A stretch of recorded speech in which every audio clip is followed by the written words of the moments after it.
Hollywood, the playground of the rich and famous. The scoops are hot, and we're ready to get 'em. The Movie Take Radio podcast starts now. Hello, everyone. Welcome into Movie Take Radio. I'm your host, Mr. Dallas, or just Dallas. And today's topic, we will be talking about what's on everyone's mind in social media and around the globe. Batman v Superman: Dawn of Justice. Now, we've seen the box office results, we've seen the critics' reviews, and we've seen audiences' reviews of the film. Now, one of the things that came out of this weekend was Batman v Superman's criticism justified? Because, as many of you know, a lot of critics leveled at this film because it has, Rotten Tomato score. I mean, that's not really credible, but it shows the main general conscience of what people thought of the film as far as critics go. And we have audience reviews, which is, pretty good, you might say. But there's still a lot of criticisms and flaws that people had with it, and it was criticized for. Was Batman v Superman's criticism justified? My thoughts on it are, in a way, yes. The criticism was justified. Because I went into this, I was excited for this film. And when the critics' reviews came out, I was honestly crushed. I followed this film for many years. When it was first announced, I remember in 2013 I followed this film. I watched them film sequences. I watched them when they were in Detroit, and I watched them when they filmed the Batmobile chase. I watched them when they filmed Ben in Detroit, filming for the sequence where he saw Superman and Zod fight. So you got an idea on how excited I was for this film. This film was not what I expected it to be. I was in utter shock that how different this movie was because of what I thought it was going to be. Now, of course, you could say I went into the movie with a preconceived mindset, but it wasn't.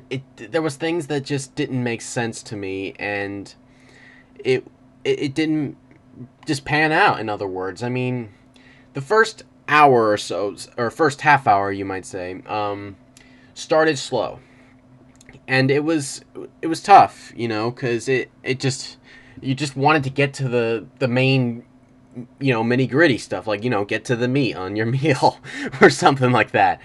And it didn't fit. I mean, I realized they were trying to go for a dialogue, driven plot, or, go with the fallout, but it just didn't work. And things you saw in the trailer, scenes where Clark and Bruce are at the party, talking, it looked great in the trailer, but it just didn't fit. It didn't fit the tone or the direction of the film. And some of the scenes were just emotionless, and that was one of the criticisms leveled at the film. Of course, you could say, oh, there was some other things as well that were completely unjustified. I agree. But some of it was not completely unjustified. And I liked the movie, okay? I liked it. But unfortunately, it took me days to process it. It took me days to find out whether I liked it or not. And that saddened me because I wanted to say right away, I loved the film. I wanted to love it. I wanted to just adore it and want to go see it again and again and again. But after I came out of the theater, I was totally drained. I was totally, just completely drained from this film. And it saddened me because I don't like being drained. Because there's movies I've seen where I don't feel drained and I just want to go see again and again and again. But it didn't live up to my expectations. And I have a lot of criticism about it that actually makes me agree with critics on it. So, back to the point. Was Batman v Superman's criticism justified? My answer is yes. But was it some of it unjustified? Yes, absolutely. But one of the main things that goes around on the internet now is you have to either love it or... Chris Stuckman actually said that. He said in his video, there's a thing on the internet whether you love it or hate it. And I thought about that for a while. I thought, oh no, that's just gotta be bullcrap. But when I thought about it more, when I started looking around the internet, I realized he has a point. I like Chris Stuckman a lot. And there's times I actually was bothered by what he said when he was talking about the movie. Because what if I felt the same way? I didn't want to feel the same way with him. Because he himself was disappointed.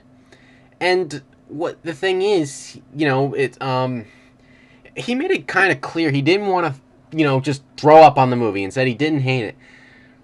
But his criticisms leveled at it, he doesn't, one of his criticisms is unjustified. Like, he points out that Batman is just straight up killing people. Actually, his words were, he straight up murders people.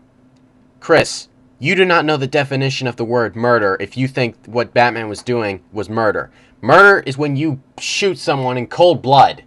Those people he killed. He didn't murder, he killed. There's a difference. And, he says, well, Batman, I don't like Batman just shooting people left and right. You have a point, but Chris, why does it matter? I mean, it doesn't make sense. I mean, I didn't have a problem with it I'll tell you why I didn't have a problem with it. I didn't have a problem with it because you're in a situation where it's either get killed, or kill or be killed, is the saying. Kill or be killed. Look, his costume was not going to stop the bullets. And him just punching them, they're not going to go to the ground. I mean, yes, in realistic fighting, if you were to hit someone really hard the way Batman does, you would sure as heck go to the ground. Heck, you'd probably have to go to the hospital. But the thing about that is, you're in a life or death situation. I didn't realize he volunteers for it, but why should you have a problem with him killing, and just because he has this no-kill rule in the earlier or Dark Knight versions? He killed all the time. I don't know why this is suddenly a problem. Is it suddenly a problem because they never explain it? I think they were trying to rely on the people having an understanding of Batman so that you didn't have to answer this question for you. They wanted you to think, and I realized if they had a scene where they explained it, that's what his point was. If they had just explained it, then it wouldn't have been a problem. Chris, why do you need all of them to spell it out for you? Why wasn't the Robin costume enough for you? I don't get it. And it wasn't a murder. It's not murder. People seem to not know the difference between kill and murder. Murder is me pulling a gun on someone that's just totally unarmed, totally done nothing wrong against me, and I shoot the person. That's murder.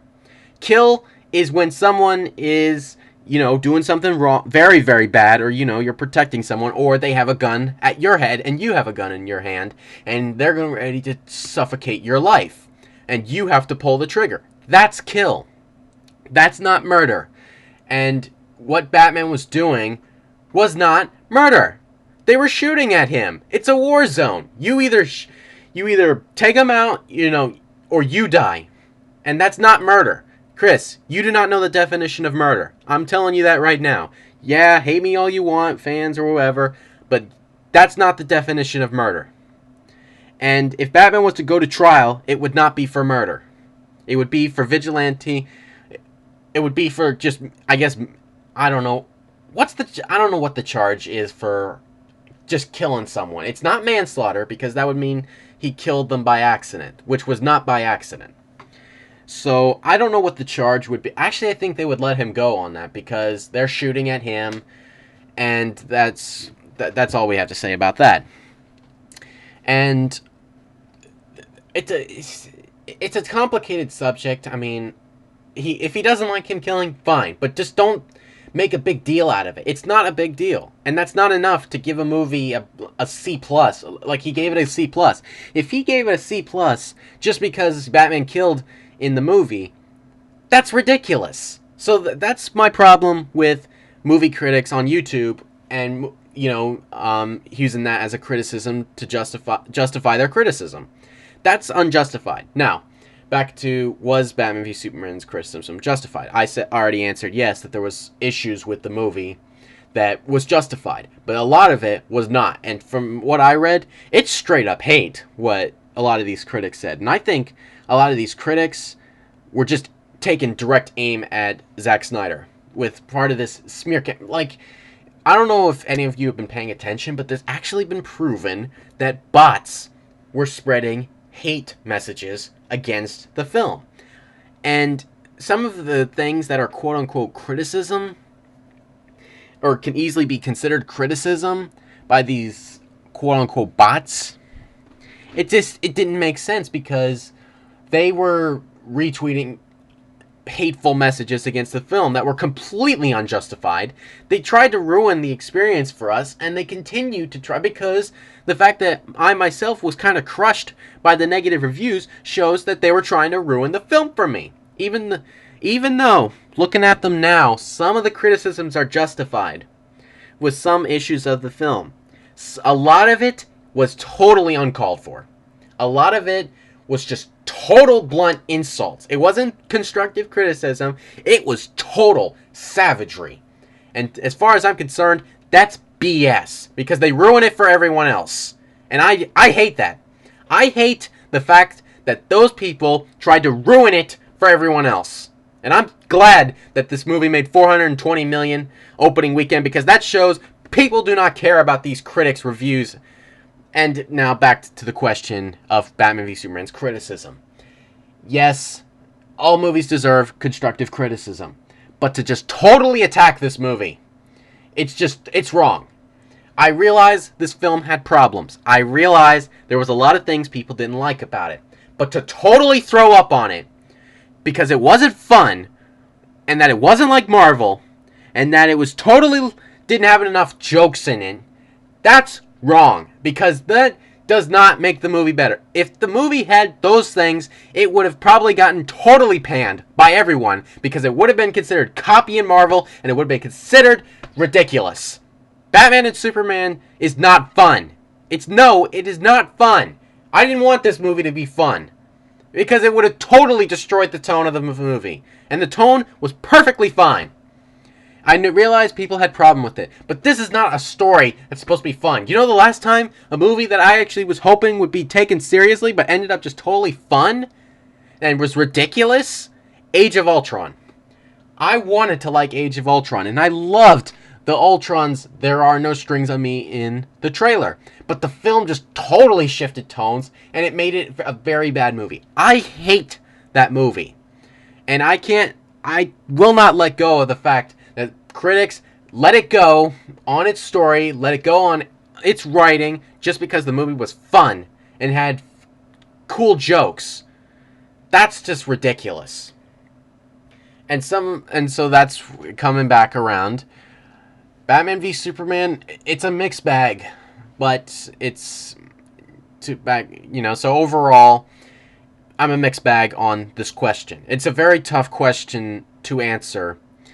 And I don't know exactly what the answer for a lot of these things. Look, these people are paid millions. They go over this stuff every day. I went to an LA class for screenwriting. I met a lot of people that work in Hollywood. I met award-winning documentary writer, and I met all these people that their jobs, it's a grind. They can't always spot some of these criticisms. This is in defense of Batman v Superman. A lot of the criticisms leveled at these movies they never see. These people go over these scripts multiple times every day, 24 hours a day. Yes, 24 hours a day. These people literally never sleep. They go over this stuff constantly. They're paid to rewrite. They have to do deadlines. They write. A guy I know that I spoke to on Twitter, Drew Pierce, he did Mission Impossible, I believe. Well, he wasn't credited for the screenplay, but he was credited for story. I spoke to the guy, and I followed him on Twitter, and one of his answers was, how much pages does he write a day? He said 10 to 12 pages a day, but if I'm on a deadline, it's 15 to 20 pages a day. I mean, that's insane. I mean, yes, you could say, oh, come on, that's normal. I have a lot of trouble just writing 3 to 4 pages a day, and I've written at least 2 screenplays already. Maybe it's just my laziness. I don't know what it is, but if I have trouble Just try to imagine them trying to write 15 pages, and then them trying to go back and make sure everything rhymes with each other. Because each page has to talk to each other to make it flow. And yes, some can make it work really good because they're really good at what they do. But this is an academy. I mean, they had to do a lot. They were trying to do a lot. I realize they shouldn't have. And there was something, they couldn't go into everything, little detail on every little. But look, people, they bust their butts to bring this out. They were under a lot of pressure to perform. I realize it. Trying to do too much ends up being too little. Or, you know, whatever the saying is. It's unfortunate that this happened. I'm very sad at how Batman v Superman carried out. And what's worse is that the situation on the internet and with people is just going to get worse. Mark my words. This situation, and it's just going to grow into an even bigger problem when Captain America Civil War comes around, because we're going to have to go through this debate again. I have no doubt that this debate will end up turning into about Marvel, and it's just going to turn into a bloody mess. It already is a bloody mess, and oh my gosh, oh my lord, I can't even contemplate what's going to happen when Captain America Civil War rolls around. It's, oh my gosh, I don't know how this, but everything that's happened with Batman v Superman, it's box office. Well, I mean, not its box office. The opening weekend in the United States was unfortunate that it didn't open to more, but it happened because of word of mouth, because it got a B cinema score, which is like, people were actually comparing it to Green Lantern and Catwoman. That's ridiculous. That's just plain stupidity. Comparing this movie was nowhere near Green Lantern or Catwoman. That's just ridiculous. And that just, everything about this, the critics' reviews, the audience, the production, everything about this is unfortunate, and it's just ridiculous. I can't believe that this happened. I had hoped that this would not happen. I had hoped that maybe, just maybe, Zack Snyder might get a break and this film would break through. Not only in box office, well, I guess in a way it did. I mean, because it opened 4th highest of all time, worldwide opening weekend. And then I was hoping that this would get acclaim from critics. I had hoped that Zack Snyder had redeemed himself. I had hoped that this would be all our dreams come true. But unfortunately, it was not. It ended up making things much, much worse. And I hate that. Okay, it stinks. Okay, guys, that's all I have for you today on today's Movie Take Radio podcast pilot episode. This is my first episode, so what better way to start my new radio show than with a topic about something I have followed for many, many years. And I hope over the time as I do my radio podcast whenever I do it, like whether every day or every other day, I hope to talk about movie topics. I want to do something. To be honest with you, I actually did this show because my parents actually believe that I'm good at this. So I decided it was time. I was actually watching Grade A Under A commentary about, stuff, doing reaction videos and stuff like that, and I realized I think it's time for me to offer my voice. I'm tired of being in the shadows.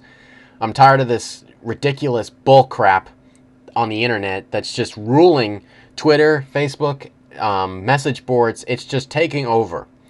And I think it's time to add my voice to it and make my voice heard on these things. So I decided to make Movie Take Radio.